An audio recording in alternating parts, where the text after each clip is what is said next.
আসসালামু আলাইকুম।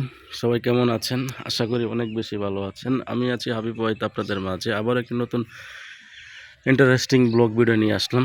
তো আজকের ব্লগটি দেখার আগে বা শোনার আগে যারা নতুন রয়েছেন তারা অবশ্যই চ্যানেলটিকে সাবস্ক্রাইব করে দিবেন, অন্যকে শেয়ার করে দিবেন। তো আমার ডিসপ্লের সামনে দেখতেই পাচ্ছেন যে আ একটা ২ তলা বাড়ি। তো বাড়িটি কিন্তু খুবই সুন্দর, দেখতে খুবই চমৎকার। তো এই বাড়িটি আ কত টাকা খরচ হয়েছে বা মিস্ত্রি কত টাকা বলেছিল সে সম্পর্কে আমরা আলোচনা করে নিব এই বাড়ির মালিকের কাছ থেকে।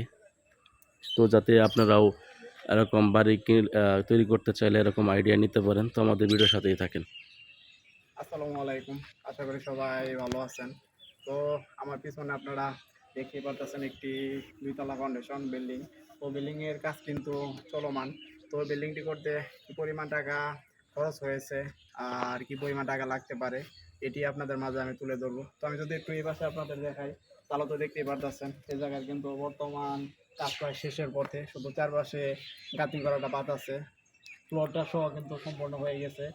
এ যাবৎ এই বিল্ডিং এ টাকা খরচ হয়েছে 20 থেকে 30 লাখ টাকা। তো আমি যদি একটু এই পাশে যদি আপনাদের দেখাই তাহলে তো আপনারা দেখতেই পারতেছেন ভিতরের অংশটুকু কাজ কিন্তু মোটামুটি সম্পূর্ণ শেষ। আর যদি উপরের দিকে তো দেখেন উপরেও দেখতেই পারতেছেন উপরের ছাদটাও কমপ্লিট হয়ে গেছে।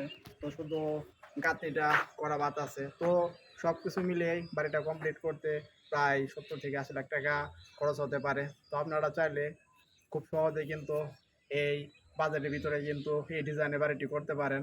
তো আমি যদি একটু আপনাদের দেখাই দেখতে পারতেছেন পিলারগুলা যেহেতু এটি দুতলা কমপ্লিট হবে তো পিলারগুলোও কিন্তু অনেক মোটা পিলার দেওয়া হয়েছে যাতে ভূমিকম্প কোনো কিছু না হতে পারে। তো ভিউয়ার্স আপনারা দেখতে পেলেন বা শুনতে পেলেন যে বাড়ি করতে কীরকম টাকা লেগেছে। তো যারা তোর মধ্যে ভিডিওটি দেখেছেন বা শুনেছেন তাদেরকে অসংখ্য পরিমাণ ধন্যবাদ। ভালো থাকবেন, দেখা হচ্ছে নেক্সট পার্টে।